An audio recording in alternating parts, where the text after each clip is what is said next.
Bom dia novamente. Algumas pessoas chegaram aí depois, espero que tenham aproveitado um pouco da nossa meditação. Bem, hoje eu estou aqui, fiz uma troca com o Lama Drimê, que está viajando e não poderia conduzir os ensinamentos, então eu vim aqui para substituí-lo, né? Eu estive, né, desde o último ensinamento aqui com vocês, no mês de agosto, atendendo ao pedido do Lama Trimlé, conduzindo ensinamentos no Rio de Janeiro e com a Sangha de Uberlândia. E durante, né, esses meus 2 encontros com essas sangas, eu pude fazer uma avaliação de a quantas anda o Dharma no Brasil. Infelizmente, o KPG não está numa posição privilegiada, né? Temos problemas sérios. Então, eu pensei, né, desse ensinamento aqui isolado, porque eu só retorno no dia 16 de novembro, né, por conta dessas trocas que talvez vocês não percebam entre nós, os lamas, mas para deixar vocês atendidos todos os domingos. Então, como eu só vou retornar no dia 16 com a estrofe 92, 93 do Dhammapada, eu pensei de hoje a gente ter um ensinamento, que é um ensinamento que eu já conduzi lá em 2017, que são uma sequência de poemas do sétimo Dalai Lama, para trazer essa reflexão, para ver se a gente muda um pouco o curso da história. Tá? Então, eu fiz aqui uma listinha, né, das conversas que eu tive com as pessoas. Então, primeira coisa é dizer para vocês, né, eu sei que muitos de vocês já sabem, mas eu gostaria de reforçar isso no vídeo para que mais pessoas possam ver depois, é que o trabalho dos lamas brasileiros é absolutamente voluntário, tá? Esse trabalho, né, que a gente faz aqui de preparar o ensinamento e conduzir, né, as atividades de domingo de manhã, né, é ofertada de forma 100% gratuita para o KPG, para que ele, enfim, siga com as atividades deles, tá? Isso é muito bom por 2 aspectos, né? Primeiro, que a gente está em contato todos os dias, porque nós 3, né, precisamos manter a nossa casa, precisamos manter o nosso alimento e a gente trabalha, né? Todos nós trabalhamos para garantir o nosso próprio sustento e quem tem família para garantir, né, o sustento da família. Isso é muito bom, porque isso nos traz para o nosso cotidiano a prática da bodhicitta relativa, porque sempre a gente vai precisar dela, né? Essa prática da bodhicitta relativa nos tira do mundo de Alice. E a gente bota, né, e a gente é colocado cotidianamente em contato com a realidade. A vida, como eu imagino que seja a vida de todos vocês, a não ser aqueles que já estão aposentados, usufruindo dos benefícios do próprio trabalho. Então, isso é uma coisa maravilhosa, né? E é também um exercício nosso, né, de oferta, de generosidade. Então, primeira coisa é isso, né? Porque lá naquela mensagenzinha, quando depois é disponibilizado o vídeo, tá lá, né? Que o KPG tem 4 lamas e um grupo de voluntários, né? Nós 3 lamas brasileiros, nós fazemos parte desse grupo de voluntários, tá? Então, só para esclarecer isso. E isso é um convite para vocês também, para saber o que a gente está fazendo no Dharma, né? Ao contrário de que muitas pessoas pensam, né? O Dharma não é um ópio, não é uma fuga, não é um Shangri-La, não é um spa, um lugar onde a gente vai exercer os nossos desejos, onde a gente vai satisfazer os nossos desejos, né? O Dharma não é ópio, o Dharma é trabalho. Então, isso é a primeira coisa que a gente deve começar a se impregnar, né? Porque depois aqui, quando a gente for ver o texto do sétimo Dalai Lama, nós vamos ver isso, né? O Dharma sempre foi e sempre será trabalho, tá? Então, isso é a primeira coisa que eu gostaria de trazer aqui. E outro ponto, né, que foi trazido é a questão, né, porque eu falei que o retiro de 3 anos aqui no Brasil não ia acontecer nas próximas décadas, e realmente né, como eu, né, criei causas e condições para o retiro que a gente fez lá em 2010 a 2013, eu vi as causas e condições necessárias, eu hoje não vejo causas e condições necessárias de acontecer um retiro de 3 anos aqui no Brasil.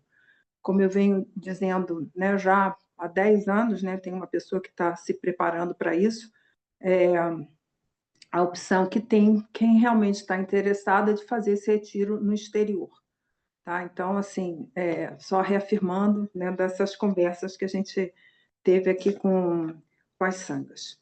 E um outro ponto que a gente conversou é o seguinte: qual é o objetivo, né, do Dharma? O que vai acontecer com a gente ao longo do caminho? Então, a primeira coisa que vai acontecer com a gente é ter uma estabilidade na mente. E com essa estabilidade na mente, o que a gente vai ter, né? A tal da lucidez, né? Como Lama Trilê tem colocado atualmente, a tradução para a sabedoria como consciência lúcida. Ou seja, um discernimento dos fenômenos que estão acontecendo. E a gente saber o que precisa ser feito. Aqui é o exercício do o que tem que, né? Porque a gente tenta lá no mundo, ser feliz e tal, não tem nada que tem que, não, é o tem que. Aqui é o exercício do tem que. O que precisa ser feito? Então, é isso que vai acontecer. A gente vai ter a lucidez de saber o que precisa ser feito. E aí, o que vai, né? Quais são as ações? Primeira coisa, uma atitude de humildade, que isso aí é fundamental que a gente desenvolva, porque a gente tem, né, a apreensão egocêntrica assim, é um pouquinho problemática, né? E a nossa humildade nem sempre está presente, né? E a prudência. Então, são duas virtudes capitais para que a gente possa exercer o que precisa ser feito de uma forma correta. Tá? E a partir delas, né, surge o respeito. E desse respeito surge o amor e a compaixão, né? O amor benevolente, né? Não é esse amor que a gente tem pelos nossos amiguinhos, nossa família. O amor benevolente e a compaixão. Então, é esse o percurso do Bodhisattva. Vocês estão vendo aqui essa bela orquídea, né? Isso foi, né, que foi a oferenda no altar lá em Uberlândia. E foi um encontro muito positivo, né? A Sangha realmente no movimento de realmente fazer acontecer o Dharma no Brasil. E foi muito interessante que uma Bodhisattva fez o que precisava ser feito. Sabe o quê? Desentupiu o vaso sanitário. Isso é um exemplo mais perfeito da conduta correta do Bodhisattva. Então, muitos de nós, eu super entendo isso, gente, porque o meu cotidiano é muito pesado. Eu trabalho em 3 lugares. 3 lugares. Tá? Então, assim, eu sei o quanto que a vida é pesada. E a gente, por conta da vida ser assim, pesada, com tantas demandas, o que faz? A gente quer um lugarzinho, assim, um Shangri-La, um spa e tal, e a gente vai buscando isso como se fosse assim, né, uma teclinha pause, né, um lugar agradável. Isso não é o Dharma, né? Isso aí é um auto-engano, né? Eu até prefiro assim um spa mesmo de verdade, que aí tem lá, sei lá, massagem, tem outras coisas lá bacanas, banhos de sais, sei lá, banho de ofurô, não sei o quê. Eu acho que é melhor, né? Quem tiver condições financeiras, eu super recomendo, né? Porque, enfim, eu ouço falar que é muito bom. Mas esse não é a conduta do Bodhisattva, gente. Sabe? A gente vai fazer o que a situação presente está nos pedindo. Então, se é para desentupir o vaso, desentupa o vaso para que os outros, né, possam usar o vaso sanitário sem problema. Então, esse foi um exemplo muito importante para trazer para vocês aqui, né? Porque às vezes a gente está querendo nadar, né? Estou querendo nadar. E aí vem para cá que é uma quadra de tênis, né? E aí vai querer nadar na quadra de tênis, não vai dar, gente. Você vai se encher de saibro, vai se encher, né, de partículas que estejam por ali, não vai nadar. Você pode até fazer um exercício, né, de nadar, mas você não vai nadar. Então a gente precisa saber onde a gente está, né? Então, para usar essa metáfora, né, a gente está querendo nadar, mas não dá para nadar na quadra de tênis, né? Então aqui é quadra de tênis e o que temos é isso. Então, precisa que a pessoa entenda, né, desde o começo lá, que é a busca dessa estabilidade, treinar, treinar, treinar, treinar, para que a gente realmente possa ter amor e compaixão por todos os seres, tá? Então, como a gente usou lá em Uberlândia, é recalcular a rota, né? Quem está na rota errada, puxa para cá, tá bom? Então, vamos nós... aqui o ensinamento do Dalai Lama. Então, como eu disse, esse ensinamento eu conduzi lá em 2017, a pedido do Lama Trinley, igualmente, né? Sempre eu atendo ao pedido do Lama Trinley. Essa coletânea de textos que ontem a Clarissa disponibilizou para vocês. Então, de forma alguma, é minha intenção esgotar o sentido desse texto aqui. A minha intenção em trazer para vocês é trazer o texto, mas que seja para a casa de vocês, né? Que vocês façam a tarefinha de ler esse texto, refletir sobre esse texto e se familiarizar com esses ensinamentos profundos do sétimo Dalai Lama. Então, antes da gente começar, só para dizer, né? O sétimo Dalai Lama ele viveu de 1708 a 1757, né? Ele viveu quase 50 anos, né? 49 anos, o que já para aquela época já é um sucesso total. Então, ele, né, que é o Kelsang Gyatso, ele teve, ao contrário do seu predecessor, ele teve uma vida muito simples e completamente imaculada. O predecessor dele foi assassinado, mas ele, antes dele ser assassinado, ele deixou uma carta onde ele renasceria. E aí ele renasce, né, 2 anos depois dessa morte, né, por assassinato, ele renasce e ele é acolhido pela comunidade lá no Tibete e ele é levado, então, para um monastério. E ele é entronizado aos 12 anos de idade. E, a partir daí, né, já como sétimo Dalai Lama. E aí, a partir daí, né, ele vai estudar com os abades dos monastérios e se torna, como a gente diz, um grande erudito e realizado. E ele escreveu 7 livros e muitos poemas, um desses que a gente vai trabalhar aqui hoje. E ele, enfim, ele teve uma importância também secular, porque ele instituiu o Conselho de Ministros, que antes o poder era centralizado na mão de uma só pessoa, e ele descentralizou o poder. Então, foi uma importante dele, né, uma contribuição importante dele para a tradição secular no Tibete. E ele também fez construir o Palácio de Verão dos Dalai Lamas, né, para ele e para os outros que viriam. E ele, então, ele passa para o Nirvana em 1757, aos 49 anos. Então, só para ver que o texto que a gente vai ver é de um erudito e realizado, como a gente se diz. Tá? Então, esse é um texto longo, né? São várias páginas, e eu espero que vocês reflitam sobre isso, né? Para que a gente possa fazer um recálculo de rota e coloque realmente o Dharma no Brasil que seja frutífero para as pessoas, né? Que elas entendam onde elas estão, qual é o fruto a ser obtido e tenham as ações corretas para que a coisa continue acontecendo, que a gente continue girando essa roda do Dharma, não na mão da gente que está aqui agora, né, responsável pelos ensinamentos do KPG, mas por todos que virão, que tenham a atitude correta. Né? Sem bodhicitta, a gente não vai a lugar nenhum no ensinamento do Senhor Buda. Então, tudo bem até aí? Só esse comecinho aqui. Eu fiz todos os pontos aqui que a gente conversou. Então, vamos lá. O Rosário das Preciosas Interrogações.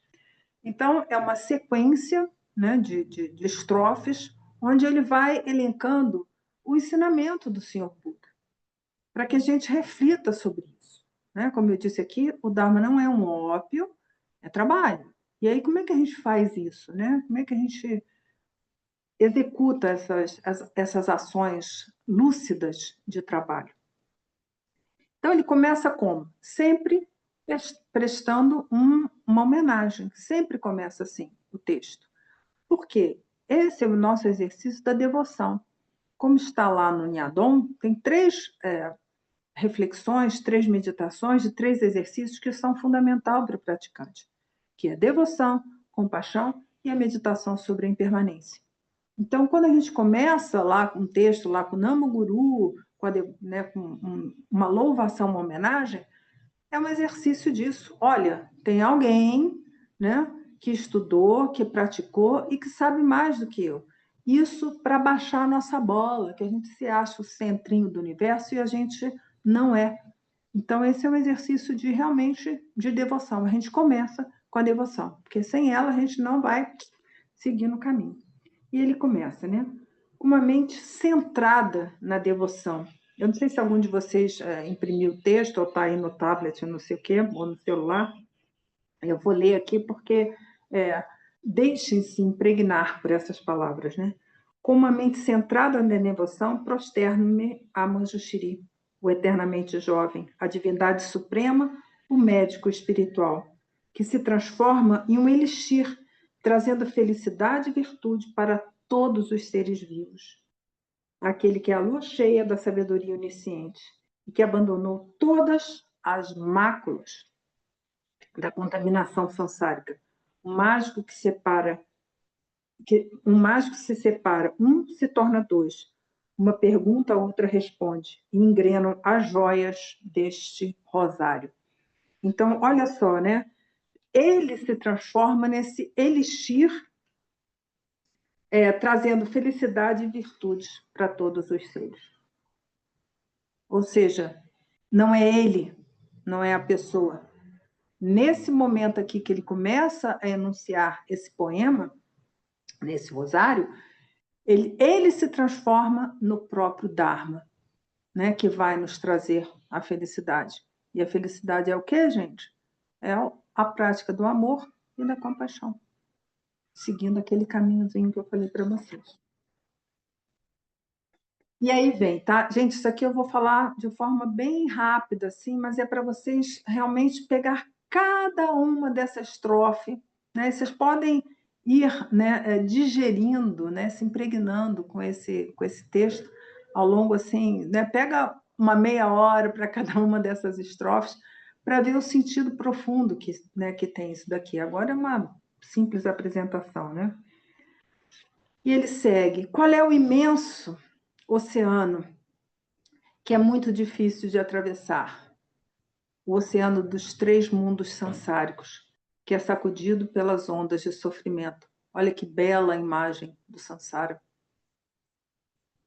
Então, tem a imagem, né, que o sansara é um mar a ser atravessado, né, que é a outra margem, e aqui a gente está trazendo bem a imagem lá do Hinayana, né, da outra margem, que é o nirvana, onde a gente está sem apegos, né, sem medos, sem esperanças. Então, essa é difícil de atravessar. Por quê? Ele já falou antes aqui, ó, livre das máculas. Nós somos muito apegados às nossas máculas, porque elas dão vivacidade à nossa apreensão egocêntrica. Então, a gente ainda não entendeu que todas as nossas emoções perturbadoras, inclusive o desejo, são máculas, né? E aqui a gente não vai assim ficar, tá bom, tem que ir o desejo, né? Não tem jeito, a gente é humano, a gente tem o desejo, né? E esse desejo não é para engolir, senão vira recalque, né? E recalque não é bom. A gente vai começar a perturbar o outro por conta dessa coisa recalcada da gente de engolir o desejo. Na verdade, a gente vai precisar entender a natureza do desejo, assim como as 84 mil emoções perturbadoras. A gente sabe, né, que a gente tem a metáforazinha que da vacuidade, né, da natureza última da nossa mente, tem a imagenzinha do mar, né? E todos os fenômenos que aparecem na mente, vindo pelas 6 consciências, elas são como ondas. E o que vai fazer no Vajrayana? A gente vai simplesmente deixar as ondas passar? Esse é o exercício básico lá de chinês, né? let it go, deixar as ondas passar. Mas no Vajrayana é mais que isso. É a gente mergulhar, vamos imaginar ondas lá no alto mar. Imagina você mergulhando, como uma flecha, né? Mergulhando lá no fundo do mar. E você cercado de mar, né? Que é isso? É você entrar dentro daquela emoção perturbadora e ver a natureza dela de mar, de vacuidade. Isso aqui eu estou falando em termos conceituais, mas nós precisamos, com o desenvolvimento da nossa prática, perceber isso. Tá? Então, não é simplesmente, o desejo é ruim, o medo é ruim, a esperança é ruim. Aí você vai engolindo esses sapos todos, né?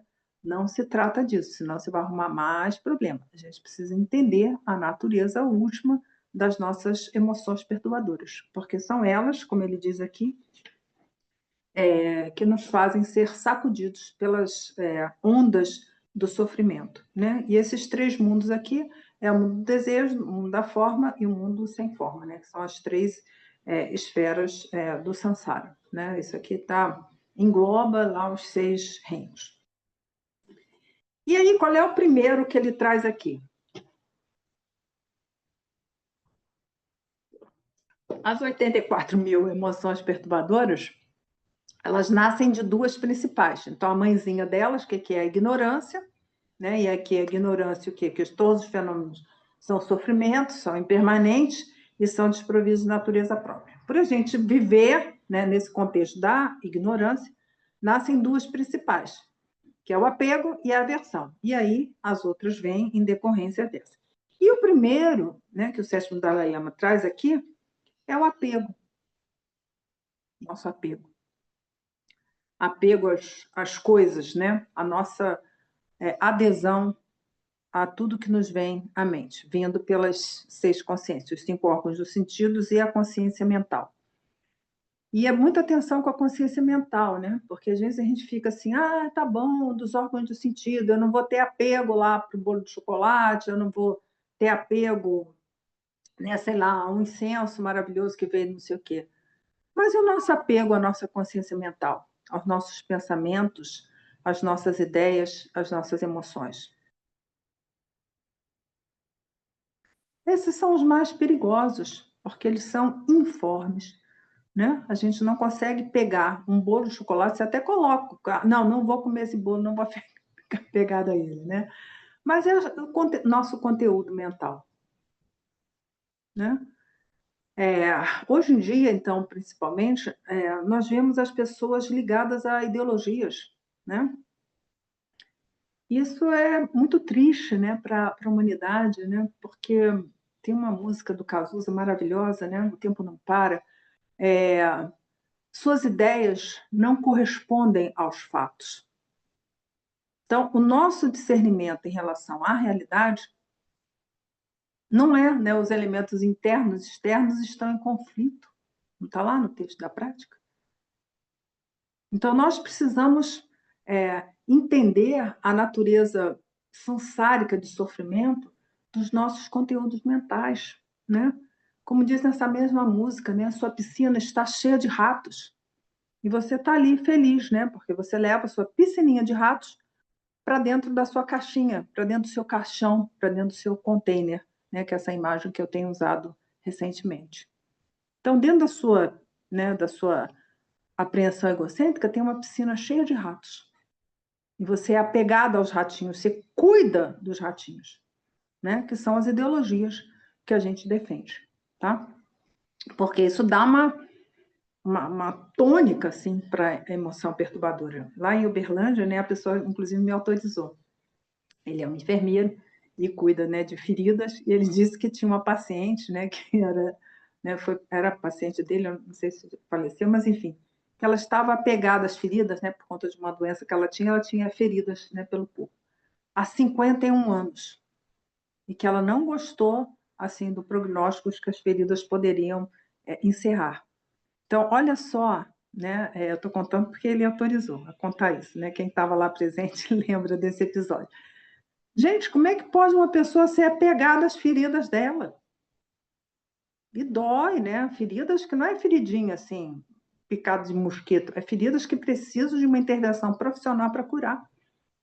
Então, só para ver como é que a gente acalenta a nossa piscina cheia de ratos. Então, prestem atenção o que vocês andam acolhendo na mente de vocês, né? Apegada a eles. Só porque dá uma tonalidade aí para a sua apreensão egocêntrica.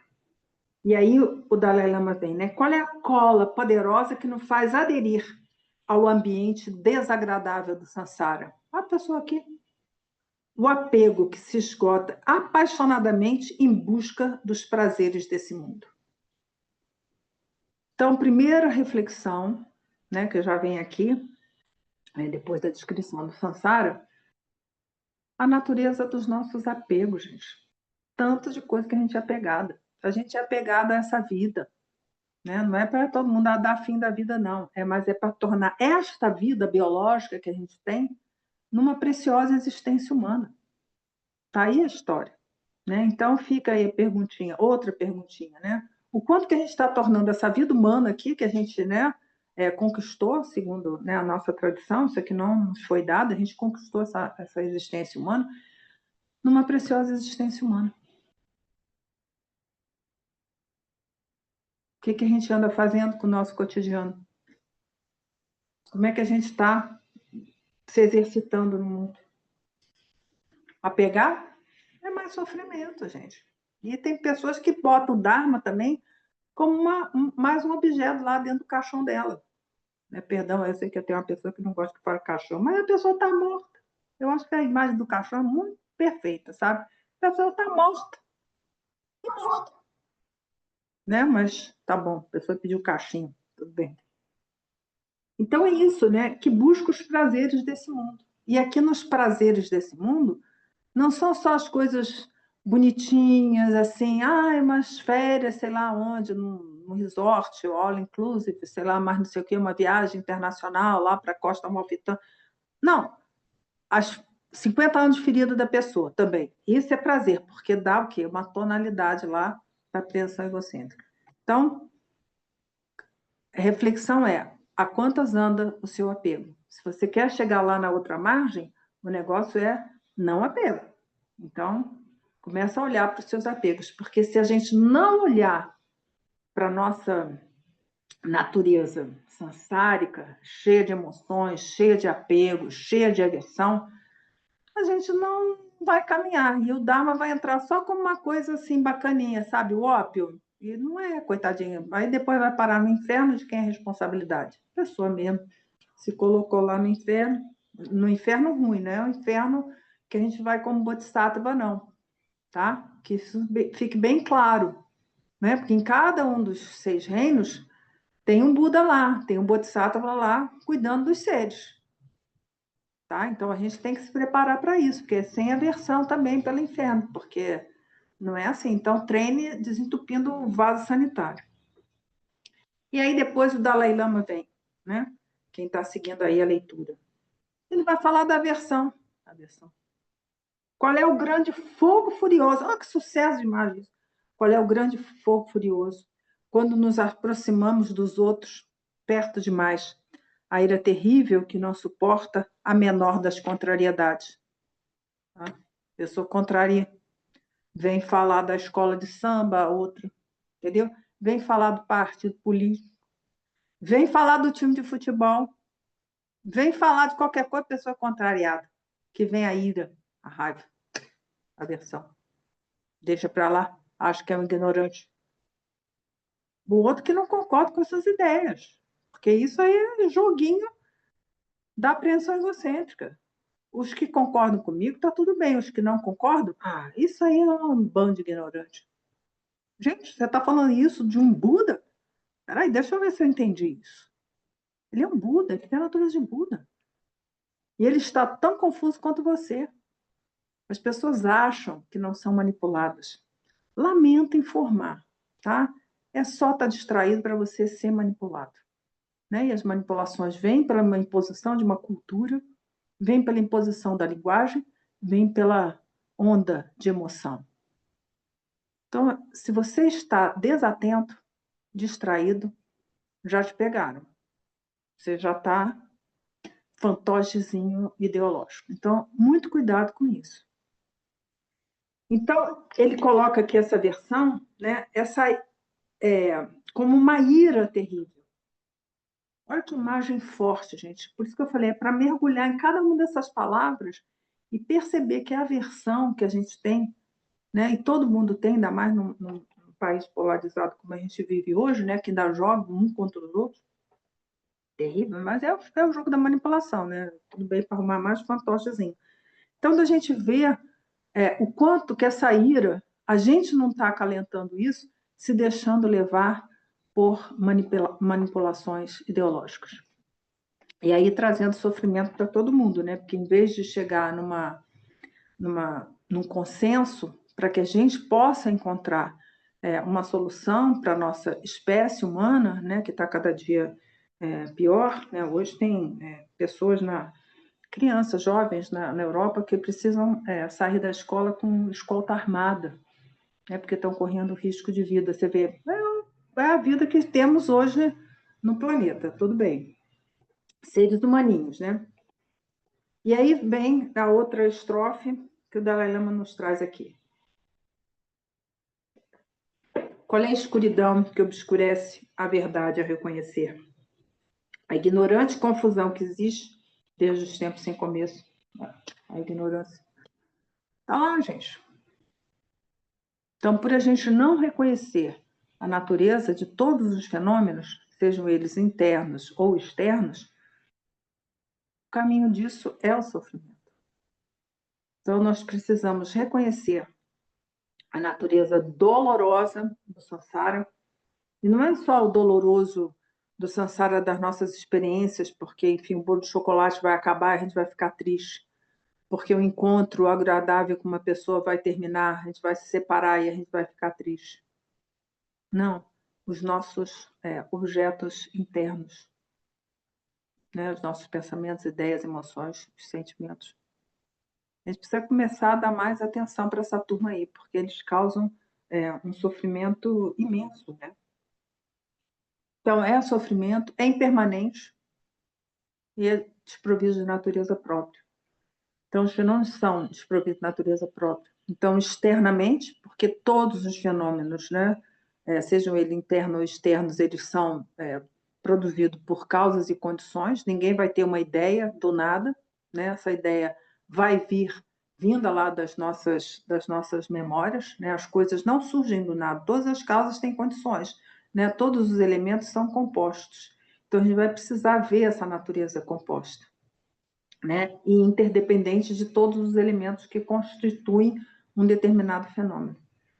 E, no ponto de vista último, na nossa mente não são nada, né? São só percepções, sensações, sanskaras que vêm se depositar na nossa mente. Então, eles não são nada, né? Se eu colocar aqui, se eu tentar pegar essa bela orquídea aqui e tentar botar na minha cabeça, só vou arrumar problema aqui, né? Mas eu tenho uma percepção dela. Então, nesse sentido, ela é desprovida de natureza própria. Então, esse é o que está, né, enunciado pelo Senhor Buda, mas nós precisamos, pela nossa prática, né, da bodhicitta relativa, né, que são as paramitas, e da bodhicitta última, viver dessa maneira. Assim nós seremos bodhisattvas destemidos para fazer o que precisa ser feito. E aí ele vem trazendo outras emoções. Olha, gente, esse texto é tão magnífico, né? Que ele vai nos falar do orgulho. E aí ele diz: qual é o cavalo selvagem que joga você na base da montanha que você escala? O orgulho de acreditar que você seja superior e de satisfazer suas boas qualidades. Mas olha, a gente acha que a gente é o suprassumo do sucesso total. Não é, gente, sabe? Como eu falei aqui, somos 8 bilhões de símios em cima de uma pedra, rodopiando no universo. Então, aí fala, porque eu sou uma poeira do universo. Nem poeira tu é, nem um grão de poeira tu é, rapaz. Entendeu? Então, baixa essa bola aí, né? Vamos cultivar a nossa humildade, né? Sempre menos, né? Menos é melhor. Então, quando a gente vai enrobustecendo o nosso orgulho, é o caminho para o sofrimento. Porque a gente vai querer que o mundo seja de acordo com a nossa visão lá do nosso caixão. A pessoa está no caixão e ainda está querendo que o mundo seja do jeito que ela é? Não é, só lamento informar, entendeu? Se a gente vai pegar lá, tudo bem, a nossa natureza última, a gente não é nada mesmo, entendeu? Mas a gente tem uma existência relativa. E é nessa existência relativa que eu estou falando que a gente não é nada, gente. Nem poeira, e a pessoa fica emplumadinha, se achando o dono da verdade. Ah, porque o meu time de futebol é melhor. Briga, tem briga lá no estádio, porque briga. Porque eu acho que é melhor. Entra uma pessoa no ônibus com uma camisa diferente do outro time, entendeu? Matam, entendeu? Mas progredimos o quê como humanidade nos últimos 200 mil anos? Tá lá, né, filho? O negócio feio, como era lá atrás, entendeu? A disputa lá pela caça do dia. Vamos matar os outros, porque só tem um bichinho lá para a gente matar, sei lá o que tinha lá na época. E o negócio vai mais atrás, né? A primeira peça de arte humana, né? Porque a gente também fez coisa boa nesse caminho, está datada com 230 mil anos atrás.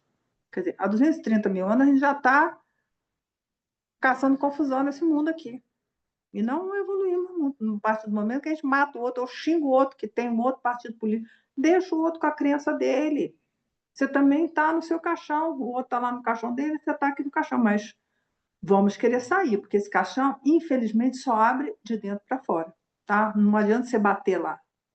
Ele vai precisar abrir, né, de dentro para fora. É preciso que a gente reconheça o estado miserável que nós estamos no Sassara. Volto lá com a frase, né, do Cazuza: sua piscina está cheia de ratos. Então, ele segue, né, com orgulho. Aí a outra emoção perturbadora, a inveja. A inveja. Quem é o caluniador do mal, que cria separação de amigos próximos? A inveja dolorosa, incapaz de suportar os sucessos do outro. A pessoa tem inveja, tem ciúme, porque ela se acha melhor. Aí o outro, né, que por conta das causas e condições, por causa do karma, por causa do mérito, sei lá, tem uma condição qualquer outra melhor, a pessoa tem inveja, fala mal. Já ouviram isso? É raro, mas acontece. Que isso aí é uma das técnicas de manipulação dos humanos, que a gente já sabe muito bem como fazer isso. A gente começa a falar mal do outro, né? Tipo, para isolar um grupo, um determinado grupo. A gente começa a falar mal do outro. O outro é ruim, o outro é isso, o outro é aquilo outro, não sei o quê, papapá. O que é? Para isolar. É o que o nome disso chama inveja. Entendeu? Porque não reconhece que o outro, né, tem qualidades. E o outro que realmente tem qualidades, né? Não é a pessoa que não tem qualidades que vai dar as qualidades, tipo um influencer e tal, que está lá ganhando o din-din dela. Não é disso que eu estou falando. São pessoas que tenham realmente essa qualidade.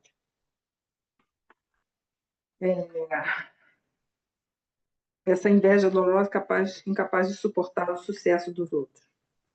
E aí ele vem numa outra estrofe que vai falar das emoções perturbadoras. Olha que belíssima imagem ele traz. Qual é o exército inimigo que destrói a nossa felicidade e a nossa prosperidade? Todos os tipos de aberrações mentais que perturbam o fluxo de nossos pensamentos. Quem elas? Os inimigos, que são as máculas, as nossas emoções perturbadoras, que a gente gosta tanto de acalentar. É isso. Os tipos de aberrações mentais. Essa palavra maravilhosa. São aberrações mentais. Então, o que a gente vai fazer? Deixar passar as aberrações mentais, os inimigos que são as máculas, e depois, com Vajrayana, a gente vê a natureza deles. Mergulhe no mar. Não tem nada lá. Você é o mar. E aí ele segue, né? Olha que maravilhoso, ó. Qual é a prisão da qual temos achar? Temos achar. Mas da qual escapamos com dificuldade. Tudo bem aí? Eu vi um negócio. Vamos seguir. Qual é a prisão da qual temos as chaves, mas da qual escapamos com dificuldade? A vida doméstica impura, com apego aos familiares e amigos.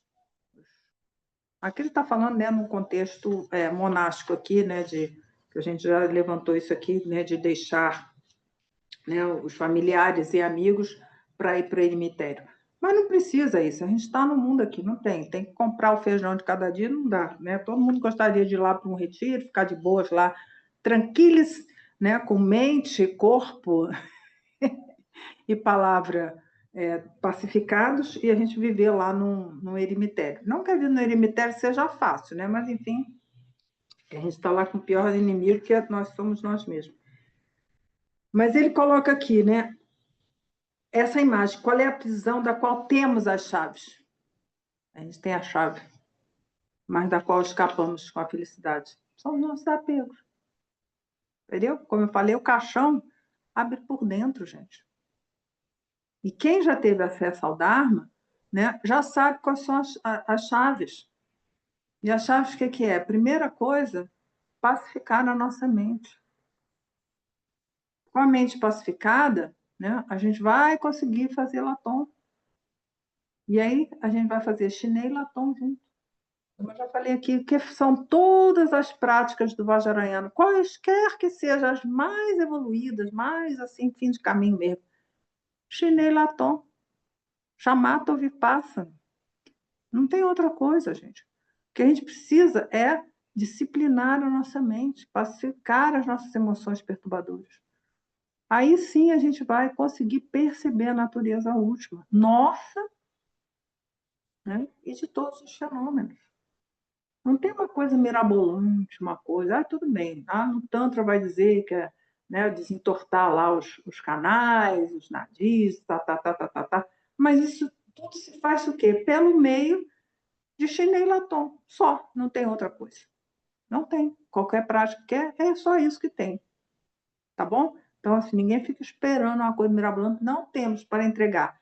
Não vai querer nadar na quadra de saibro. Você vai fazer um exercício, mas nadar mesmo que é bom, tu não vai. Então, a gente precisa saber o que a gente precisa, o que a gente precisa desejar e criar as causas e condições. Então, assim, para a gente refletir o quanto que a gente é apegado. E aqui é apegado o que é essa vida.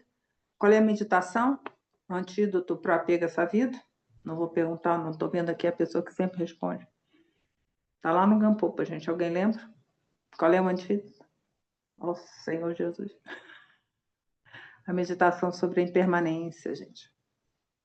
Isso aqui a gente tem, né? A gente não sai dessa prisão da qual temos a chave, porque a gente não meditou sobre a impermanência, sobre a morte, que está aqui, né? Todo mundo aqui, nós, vamos morrer duas coisas só, ou problemas cardiovasculares ou de câncer. Não tem outra coisa, a não ser que seja um acidente, aí também é outra coisa.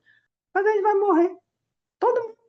Não vai sobreviver ninguém daqui a 100 anos, né? Porque, sei lá, não estou vendo nenhum novinho aqui, mas deve ter, depois vão ver. Mas daqui a 100 anos não vai ter nenhum de nós aqui, beleza? E a pessoa fica se achando. Então, meditação sobre a impermanência, né? Os 9 pontos, né, da reflexão sobre a morte. E aí segue o Dalai Lama.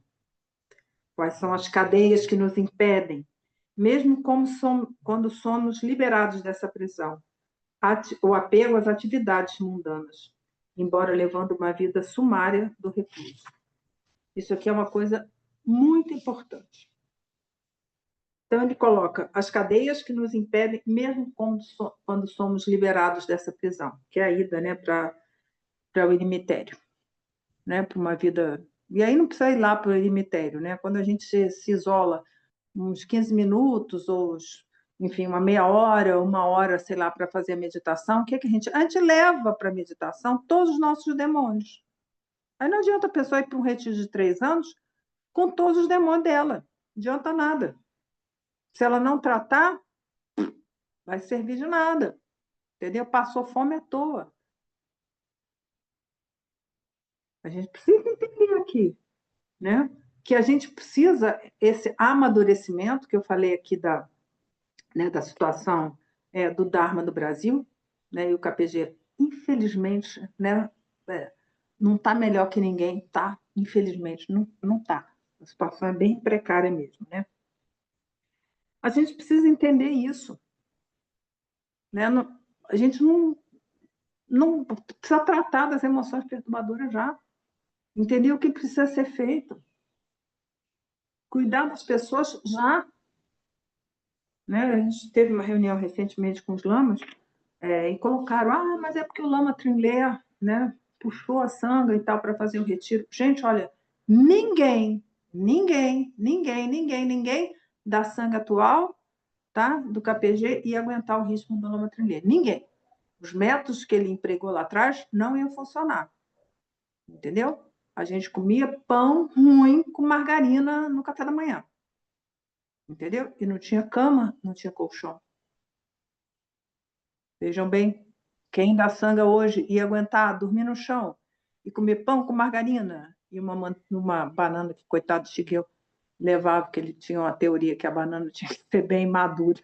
Já vinha amassada já.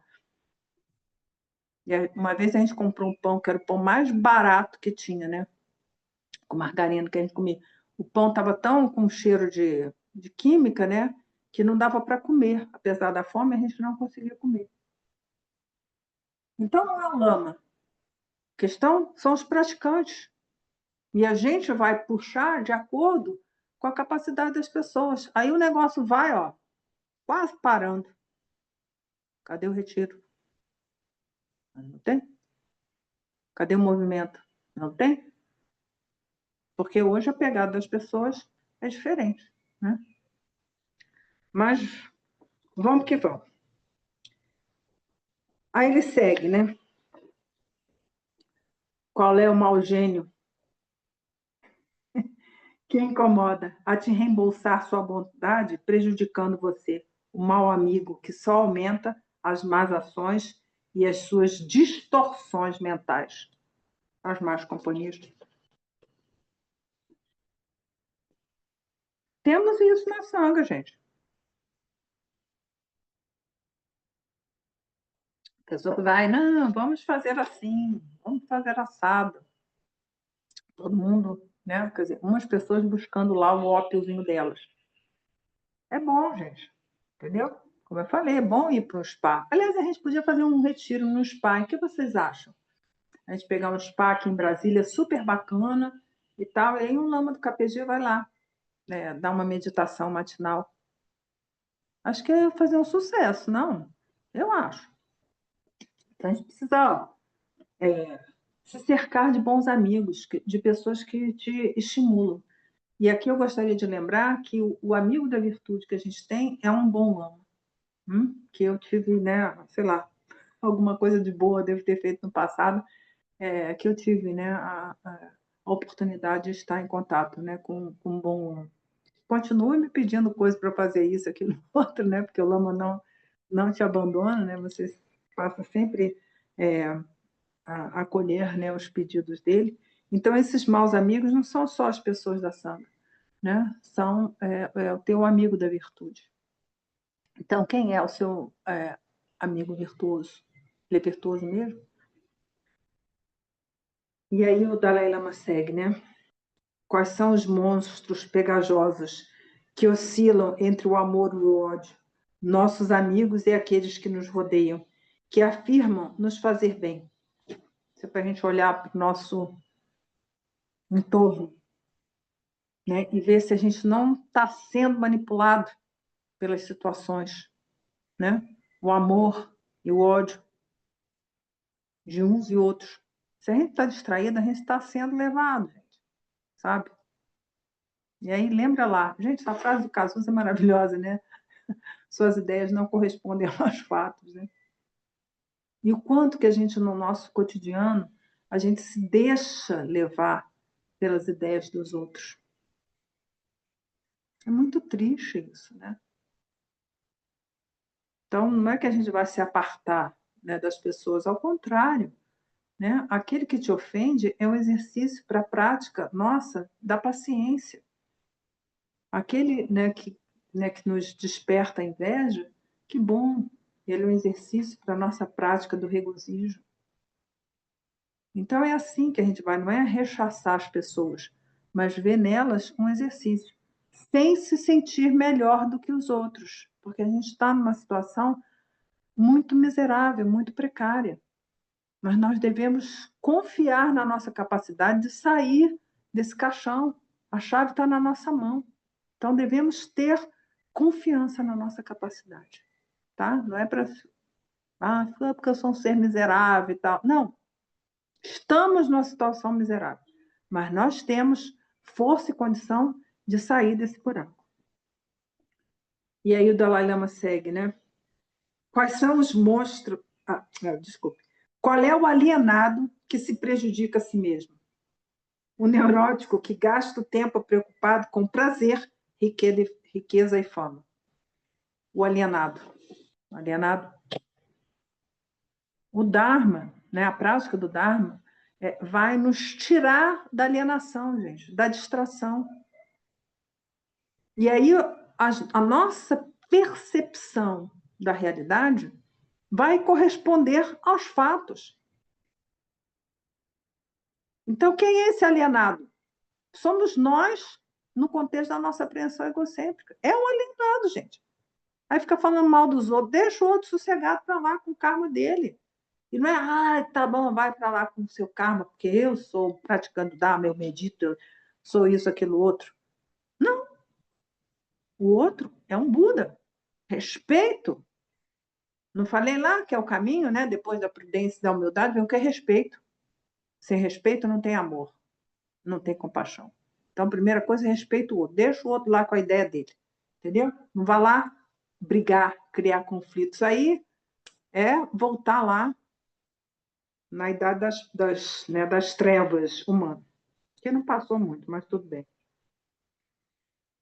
E aí ele coloca, né, que se prejudica a si mesmo, preocupado com prazer, riqueza e fama. Já ouviram isso? Como diria o Lama Trilé, é raro, mas acontece. Então, quanto que a gente não está também instrumentalizando o Dharma para ter isso, prazer, riqueza e fama. E aqui eu trago os 8 dharmas mundanos, sempre tão importantes. Né? A gente quer prazer, a gente quer ganho, a gente quer elogio, né? A gente quer fama, sucesso, renome. E a gente não quer a dor, né? O sofrimento, né? A crítica e a desgraça. Então, a gente tem esperança pelas coisinhas bacanas, entendeu? E tem medo, né? Tem aversão das coisas ruins. Ou seja, você pega o Dharma, instrumentaliza ele para obter essas coisas aqui. Mas o que é isso? São os objetos humanos. Humano lá, né? A natureza só humana, sem ser a preciosa existência humana. E aí ele segue, né? Qual é o peso que carrega o borbulhar do sofrimento? O apego da mente aos prazeres superficiais e efêmeros. Então, aqui a pergunta é o seguinte: veja a natureza dos teus prazeres, o quanto eles são superficiais e efêmeros. Então, se você, né, e aqui trazendo já uma chamada já para a vivência nos centros de Dharma, né? Se você vai em busca de um prazer superficial e efêmero, não está fazendo prática do Dharma nenhum. Então, avalie a qualidade da sua mente. Se quando, depois que você sai de um ensinamento, depois de uma prática, o que quer que seja, entendeu? Toda aquela felicidade que você teve ali se desvanece, é porque não foi felicidade, entendeu? Foi ópio. Entendeu? Então, avalie isso. Né? Se você consegue manter a qualidade da sua mente, perfeito, é isso aí. Agora, se você perde ela, reclama das pessoas. Pessoas que chegaram no estacionamento ocupadas, tiraram minha vaga. É fato ocorrido, real. A pessoa reclama, acabou a prática de higiene reclamando do estacionamento. Tipo, não fez coisa nenhuma, né? Mas foi lá no spazinho, na loucura dela, né? Na doença dela, tudo bem. E aí ele vem falando, né? Está quase dando a nossa hora, que é o Balavaga, gente. Ele traz aqui o Balavaga. A Via dos Hipócritas. Ouviu falar? Foi um vídeo com menos visualização na história do KPG, porque ninguém quer, né? Hipócrita não, eu sou bonzinho, eu sou uma pessoa bacana. E aí ele dá aqui 4, né, estrofes só falando dos hipócritas. Olha que sucesso. Quem é o criminoso que rouba o outro, mesmo quando ele leva a vida de isolamento monástico? O monge que usa o manto de açafrão, mas que passa seu tempo sem consciência do espiritual. Qual é o saltimbanco extravagante, semelhante a uma criança adornada com ornamentos de um deus, que realiza rituais tântricos, sem, no entanto, dominar as iogas interiores? Qual é o fardo pesado que sempre fere, mas que é difícil de se separar? Os agregados contaminados e condicionados pelo karma e a distorção mental. Qual é aquele em que ninguém confia, em que é um objeto de escárnio para todos? Quem continua dizendo palavras que não correspondem aos seus pensamentos. Gostaram?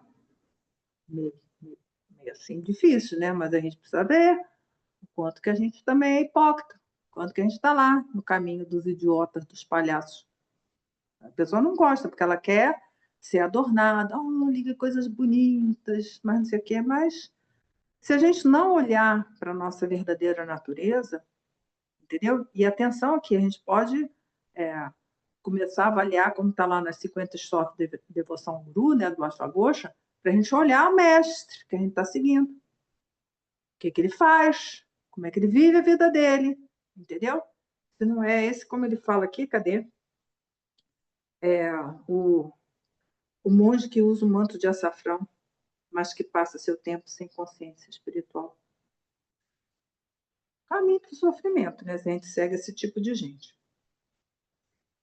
E aí ele traz aqui no meio, né? Os agregados contaminados e condicionados. Quando a pessoa, né? A pessoa que está na existência samsárica, o que ela tem lá? O elemento rupa. Eu não vou entrar em detalhes disso daqui, porque eu imagino que isso aqui é matéria sabida por todos, né? Ou pelo menos deveria ser. Então, o que a gente tem? Nosso corpo, com as nossas bases internas, né? Daí vem a percepção, né? Através do contato, a gente tem percepção, sensação, formação volitiva e consciência. Então, se esses agregados, né, estão contaminados, o quê? Pelas emoções perturbadoras, pela ignorância. Qual é o caminho disso daí? Sofrimento. Mas a gente precisa ver, pela experiência meditativa, a característica de todos os agregados são desprovidos igualmente na natureza própria. Então, os nossos agregados no samsara são esses, como ele coloca aqui, contaminados e condicionados. A gente está na roda da interdependência, a gente está na roda das causas e condições. Isso é existência relativa, né? Quando a gente vai com a nossa prática meditativa caminhando, né, para o exercício da natureza última, a gente vai estar pronto para o que der e vier. Não vai selecionar, isso aqui eu gosto, isso aqui eu não gosto. Não. O que der e vier está ótimo. Né? É um contentamento magnífico. E aí sim a gente não vai estar contaminado, né, pelos 8 dharmas mundanos, pelo gosto ou não gosto, o medo com a esperança. Então, esse é o caminho que a gente vai se liberar. E aí ele segue, né? Ele vem uma sequência aqui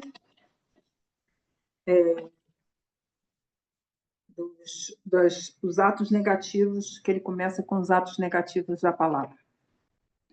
São vários, né? Que arma afiada perfura os corações quando as pessoas se encontram. Já viram isso? A linguinha, ó, pronta para ir lá e dar uma cortada na pessoa. Falei, disse, entendeu? Não é assim? É diferente. Essa arma que perfura os corações. Está lá no Lojong, né? Não sejais incisivo. Quem conhece o texto sabe do que eu estou falando. Aí ele segue. Usar palavras duras e divulgar as falhas dos outros. Quem conhece o texto de Lojong sabe perfeitamente do que estrofe, né? De que sloganzinho a gente está falando aqui. Porque o Sérgio Buarque era um erudito, gente. Então, lá, você acha que Lojong nasceu lá com Chekawai Echedor? Não. Né? Lojong é um texto muito mais antigo, que vindo, que a gente usa que Chekawai Echedor. Mas esse é o sentido. Ele está falando aqui do que o Buda ensinou, as palavras duras para ferir o outro. Que vento invisível dissipa a energia e segue vagando sem fim. A indulgência nas fofocas e no balbuciar, né? Tagarelice, desprovido de qualquer significado. Isso aí que é as redes sociais, né? Tá aqui, ó, vagando sem fim. Enquanto que a gente é indulgente na fofoca, na conversa fiada, na tagarelice, não, né? Porque a pessoa quer se manifestar ali, né? Também vou dizer a minha opinião. O que é preço egocêntrico? Tentando botar o. Meu Deus, isso que é praticando, tá? Que espírito maligno devora os outros, mesmo quando não está com fome. O governante que maltrata seus sujeitos e mostra mais apreciação pela grama do que por eles. Começam os atos, né? Quem vive no inferno enquanto vive no mundo dos homens? O sujeito ou o servo que segue um mau mestre. Olha só. Então, tem, né, na nossa cosmologia, tem os infernos lá, né? Mas hoje em dia a pessoa ficou com medo do inferno, tem medo, eu tenho medo. É para não ter medo. O negócio, a gente sabe que está lá, né, no tal do despertar do sono da ignorância, porque não tem mais medo. Porque tem medo do inferno, tem medo disso, daquilo outro. Não, não. Entendeu? A gente precisa fortalecer a nossa mente no sentido positivo, né, do amor e da compaixão. Aí vai ter medo do quê? Não tem medo. Tem nada a temer, gente. Qual é o fantasma ávido, né? Porque ele já está descrevendo os seres aqui, né? Ou seja, prisioneiro da sede, enquanto ele tem comida, riqueza e bens. O que é isso? Uma reflexão sobre a nossa natureza mesquinha, avarenta no nosso cotidiano, né? Economizando para não sei para quê, né? Ele tem comida, tem riquezas, tem bens, mas vive amarrado pela ganância, né? Que ele não pode dar ou mesmo usar o seu dinheiro. Ele coloca aqui o espírito, o fantasma ávido. Então, quem é o espírito ávido? Está lá, né, entre os espíritos ávidos, mas aqui no cotidiano não temos, gente. É só mesmo. Aí ele fala de novo do quê? Dos hipócritas. Os hipócritas é um sucesso total. Qual é um animal que fica sobre duas pernas como um homem? A pessoa sem qualidades espirituais que vive na ignorância da verdade. Ou seja, você olha, né, é um símio bípede, né, porque o Homo sapiens sapiens é isso, né, a gente compartilha com o chimpanzé 99% do nosso DNA, e eu não sei se esse 1% aí deu-nos qualidade. Tá? Isso aí é um questionamento meu pessoal. Esse 1% aí tornou a gente melhor que o chimpanzé. Há dúvidas sobre isso, né? Então, esse animal, é um animal, né? Que fica sobre duas pernas como um homem. A pessoa sem qualidades espirituais que vive na ignorância da verdade.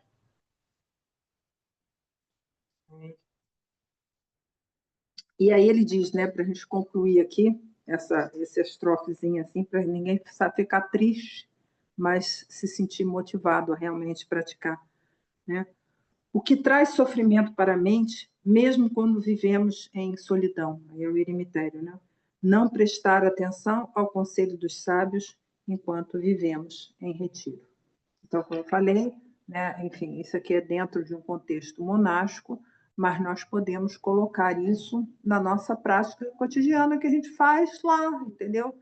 No silêncio do nosso quarto, no silêncio do banheiro, enfim, onde der, no gramado, em qualquer lugar onde a gente esteja com os três rambabes, né? Da mente, da palavra e do corpo, né? Isolados do samsara, onde a gente vai realmente buscar seguir as instruções do mestre para que a gente possa sair, né, desse cativeiro chamado samsara e a gente possa realmente experimentar o fim do sofrimento e que assim a gente possa realmente beneficiar os outros, né? Então, seguir as instruções de um lama, e eu acho que é fruto isso de uma grande acumulação de méritos de cada um, quando a gente encontra um lama que realmente te dê as instruções para você sair do buraco no qual você se encontra, tá bom? Então, deixo para vocês, então, né, a instrução aqui de ler cuidadosamente esse texto e reflitam profundamente sobre cada uma dessas estrofes, né? O texto é longo, mas, enfim, a gente está buscando a nossa própria felicidade. Então, vale a pena a gente se dedicar a isso, tá?